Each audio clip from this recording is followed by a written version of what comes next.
কেমন আছো সবাই? আমি নমিতা, আমার একটা নতুন ব্লগে সবাইকে স্বাগত। এখানে দেখো সকালে 8টার থেকে ব্লগটা শুরু করলাম, আশা করি তোমাদের খুব ভালো লাগবে। আর এখানে রুটি সেঁকা হয়ে গেছে, অফ ক্যামেরায় ঘুগনি করেছি। আজকে যেহেতু শনিবার তো নিরামিষ খায়, তো শনিবারে ব্লগ আর কি। তো অফ ক্যামেরা ঘুগনিটাও করা হয়ে গেছে আর রুটিটা তো করেই নিলাম। তো আজকে সকালের টিফিন এটাই, সকালের টিফিন করার পর তো সোজা রান্নায় চলে এসেছি।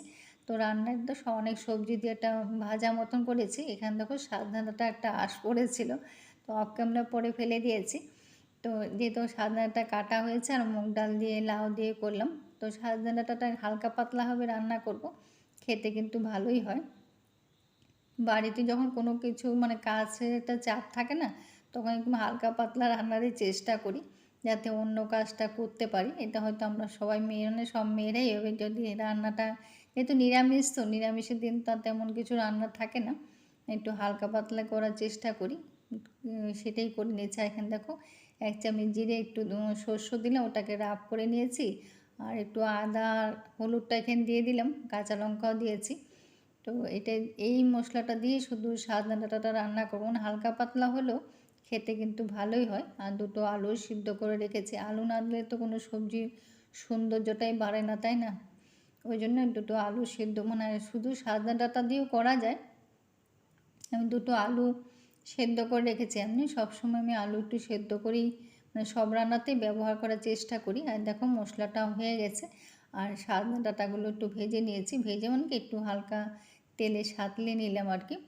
তো আজকে এইভাবেই রান্না করবো। আর তেলের মধ্যে শুধু সর্ষে ফোড়নটা দেবো, আর কিছু দেবো না।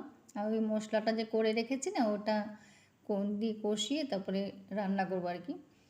ডিডি নাম্বারে যদি ছেলেদেরকে যাওয়া হয় না, মানে ওদেরকে যদি যেতে বলা হয়, ওদের সঙ্গে যদি কথা বলা হয় না, তাহলে অনেক মনের কষ্ট কিন্তু শোনা যাবে। মেয়েদেরটা যেমন আমরা শুনতে পাই, ছেলেদেরটাও কিন্তু শোনা যাবে। কেন বলছি বলতো, অনেক ছেলেরা আছে মানে বিএ পাস হোক, মানে পাস করার ছেলে চাকরি না পেয়ে কিন্তু অটো চালায়, আবার মানে বৃষ্টি ঝড় বৃষ্টিতে ভিজেও কিন্তু গাড়িও চালায়, বাসে কন্ডাক্টারিও করে, আবার রাস্তাও কিন্তু তৈরি করে। ওদের কিন্তু মানে এই যে অক্লান্ত পরিশ্রম কিন্তু ওদের মতো আছে। শুধু মেয়েরা যে মানে পরিশ্রম করে তাই না, কিন্তু ছেলেরাও করে। একটা বিএ পাস ছেলে কিন্তু মানে যদি অটো চালায় না, তাতে কিন্তু কোনো ক্ষতি নেই। মানে চুরি মানে অন্য অসৎ উপায়ে কাজ না করে যদি সৎ উপায়ে কাজ করো, তাতে কিন্তু কোনো ক্ষতি নেই। কেন বলছি জানো তো, কালকে আমি এক জায়গায় গেছিলাম, তো অটো করে আসছিলাম আর কি। তো অটোর চালকও বিএ পাস, তো তাই বলছিল আর কি আমাকে, যে বিএ পাস করেছি, কোনো চাকরি পাচ্ছি না। তো ওই বলছে চাকরি না পেলে তো বেকার বলতে কারো মুখে আটকায় না, আর যদি বিএ পাস করে অটো চালায় তাতেও কিন্তু কথা শুনতে হয়। তো সেটাই বলছে, তখন আমার শুনে খুব খারাপ লাগছিলো, তার জন্যই বললাম আর কি। তো ছেলেরাই কিন্তু মানে বাড়ি বাড়ি এসে কিন্তু সেফটি ট্যাঙ্কিও পরিষ্কার করে, আবার কিন্তু নোংরাও নেই, অনেক অনেক কাজই করে একটা ছেলে নিজের পরিবারের জন্য। তো রান্নাবান্না আমার কমপ্লিট হয়ে গেছে, রান্না সব শেষ করে তারপরে দেখো এই বেগুনটা পচে গেছে, সেটাই দেখাচ্ছিলাম। কিছু সবজি আমার পচে গেছিলো, আসলে মাঝখানে ঝড়ে সারাদিন ফ্রিজে কারেন্ট ছিল না, তার জন্যই কিন্তু পচে গেছে কয়েকটা সবজি আমার। প্লাস্টিকগুলো তো অন্য জায়গায় মানে দিতে হয়, তো সেটা রেখে দিয়ে একবারে আনাজগুলো সব তুলে বাগানে রেখে এসেছি আর কি।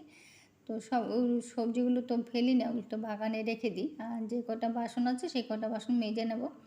তো সঙ্গে করে নেওয়াটাই মানে ভালো আর কি, সেটাই করে নেওয়ার চেষ্টাও করি সব সময়। হয়তো আমরা সব মেয়েরাই করি, নিজেদেরই হালকা হয়। তো যেটা বলছিলাম, একটা ছেলেরা কিন্তু নিজের পরিবারে বা নিজের সংসার, নিজের মা বাবার জন্য কিন্তু ওরা কিন্তু অক্লান্ত পরিশ্রমও করে নিজেদের। মানে কথা একটা আছে না, মধ্যবিত্তদের কিন্তু চোখের জল ওদের মানে কেউ মানে ওদের মনের কথাটা কিন্তু কেউ বোঝে না, এটা কিন্তু সত্যি কথা। তা ধরো যে দেখো যেটা বলছিলাম, যে আজকে কিছু কাজের চাপ বের করেছি, মানে সবসময় তো হয়ে ওঠে না, যে মানে আনাচে কানাচে কিন্তু আমার কিন্তু সবসময় হয়ে ওঠে না। যেহেতু মানে বড় ঘর যেটা হয় আর কি, ওয়াশিং মেশিনের পেছনে কত নোংরা, আর এই নোংরা পরিষ্কার করতে কিন্তু অর্ধেক নোংরা আমার খাটের তলায় ঢুকে গেছে। তো যদিও খাটের তলাটা প্রতিদিন ঝাড় দেওয়া হয়, মাঝে মাঝে আমি ঢুকে মুছিও, তো দেখো কতটা বেরিয়েছে। এটা কিন্তু সবটা ওয়াশিং মেশিনের তলায় ছিল, মানে পেছনটায় ছিল আর কি। তো সেগুলো সবটা আজকে বার করলাম, মানে আজকে পুরো আনাচে কানাচে পুরো বাড়িটা ঝাড় দিলাম, মানে নিচতলাটা আর কি। তো নিচের তলাটা পুরো আনাচে কানাচে ঝাড় দিয়ে আজকে পরিষ্কার করলাম, মানে অনেক দিন পর করলাম তো বেশ ভালো লাগছিলো।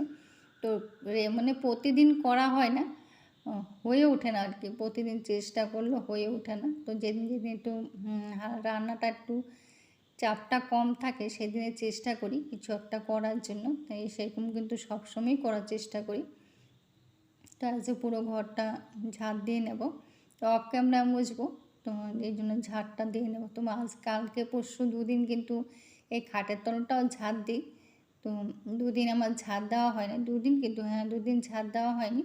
তো দুদিন যদি ঝাড় না দেওয়া দেবে নোংরা কিন্তু হয়েই যায়। তো আমার দেখো কিন্তু ঠিক নোংরা বেরিয়ে গেছে, এরকম হয় কিন্তু সব প্রত্যেকটা বাড়িয়ে। তো আমাকে একজন বলেছিলে, কমেন্ট করেছিলে যে তোমার বাড়িটার জিনিস কম হলে ফাঁকা ফাঁকা থাকলে ভালো, ঘর পরিষ্কার থাকে। এটা কিন্তু সত্যি কথা, ফাঁকা ফাঁকা থাকলে একটা এই কথাটা সত্যি, মানে আনাচে কানাচেগুলো নোংরাগুলো তাড়াতাড়ি বের করা যায়। আর এখানে অনেক মশা ছিল, তো মশাগুলো কিন্তু মানে থাকে। তো সকালবেলা উঠে কিন্তু আমি হিট স্প্রে করে এগুলো মারি আর কি, তারপর আবার পরে ঝাঁট দিয়ে সব ফেলে দিই আর কি, সেটাই করছিলাম। তো যেটা বলছিলাম, তো ছেলেটা এত দুঃখ করছিল, তো সেটাই বললাম যে ওদেরকে যদি দিদি নাম্বারে নেওয়া হয় না, তাহলে কিন্তু ওদের যে মনে কত কষ্ট আছে সেটা কিন্তু শোনা যাবে। সেটাই হলো কথা। সেটা বাড়িতে এসে বরকে বলছিলাম কথাটা, তো বর বলল কথাটা তো সত্যি। ছেলেরা কিন্তু, ওরাও কিন্তু, মানে শুধু মেয়েরা যে সর্বত্যাগী তা না, ছেলেরাও কিন্তু সর্বত্যাগী। ওরাও কিন্তু নিজের পরিবারের জন্য কিন্তু অনেক অক্লান্ত পরিশ্রম করে, নিজেদের পরিবারে হাসি ফোটানোর জন্য। এটাও কিন্তু সত্যি কথা। তো আমার পুরো বাড়িটাও কিন্তু ঝাড় দিয়ে পরিষ্কার করা হয়ে গেছে। তো পরিষ্কার করে অফ ক্যামেরা মুছে নেব। তো অনেকটা কাজ করে নিলাম আজকে, মানে বড়ো একটা কাজ করলাম, মানে এরকম আনাচে কানাচে মানে রেগুলার হয় না। তো তো আজকে করলাম, আজকে যেহেতু রান্নাটা হালকা পাতলা ছিল, তো ওই জন্য আনাচে কানাচে সবটা পরিষ্কার করে বার করে নিলাম আর অফ ক্যামেরা মুছে নেব। তো যেটা বলছি সেটা সত্যি কথা বললাম না, কি বলো তোমরা? ছেলেরাও তো অনেক পরিশ্রম করে, তাই না? ওরা গাড়িও চালায়, আবার রোদে বৃষ্টি ভিজিয়ে আবার সকাল থেকে কিন্তু মানে মুটিয়াগিরিও করে, অনেক কিছুই কিন্তু করে। যদিও এখন মেয়েরাও অনেক কাজ করে, তার তুলনায় কিন্তু ছেলেরাও যে পিছিয়ে গেছে তা কিন্তু নয়, ওরাও কিন্তু করে। বটিদাটা কিন্তু আগেই মেজে রেখেছিলাম, তারপর যখন জলটা ঝরে যায় তখন কিন্তু একটা নেতা দিয়ে মুছে রাখি, যাতে জং না পড়ে আর কি, তার জন্য করি। তো আমরা সবাই কিন্তু যে মানে জিনিসটা যেভাবে ভালো থাকে, যাতে সুন্দর থাকে, তার জন্য কিন্তু আমরা চেষ্টা করি যেভাবে জিনিসটা ভালো থাকে। তো খাওয়া দাওয়া কমপ্লিট হয়ে গেছে, মাঝখানে খাওয়া দাওয়া শেষ করে নিলাম। তো শেষ করার পর মানে খাওয়ার বাসনগুলো যে কটা ছিল সে কটাও মেজে নিয়েছি। এইভাবে ফাঁকা ফাঁকি মানে করে করে কাজগুলো করি আর কি, যেভাবে করি সেইভাবেই তোমাদের সাথে তুলে ধরার চেষ্টা করি। তো যে আমি যেভাবে করি সেইভাবেই করি আর কি। তো সব মুছে একবার জলটাও সব মুছে নিচ্ছি। তো রান্নাঘরটা পরিষ্কার হয়ে গেলে ঘরটা মুছে নেব। তো আমার কাজ মানে আজকের দিনের জন্য কমপ্লিট আর কি, একবেলায় কাজ কমপ্লিট, আবার বিকেলে শুরু হবে। তো এটা হয় আর কি, মানে এখন 3:30 4:30 বাজে। তো এগুলি সব শেষ করে তারপরে স্নান করতে যাব। এটা প্রতিদিনই আমার এইভাবেই রুটিনটা, আমি এইভাবেই শেয়ার করলাম। তো আজকের ব্লগটা এখানে শেষ করব। তো কেমন লাগলো কমেন্ট করো। সবাই ভালো থেকো, সুস্থ থেকো। এখন ঈশ্বরের কাছে একটাই প্রার্থনা, সবাই যেন ভালো থাকি আর পরিস্থিতি যেন খুব তাড়াতাড়ি ভালো হয়ে যায়, সেটাই একটা প্রার্থনা। এখানে দেখো ও কিন্তু প্রতিদিন এখানে শুয়ে থাকে, সেটাই তোমাদের সাথে আজকে দেখালাম আর কি। যাই হোক।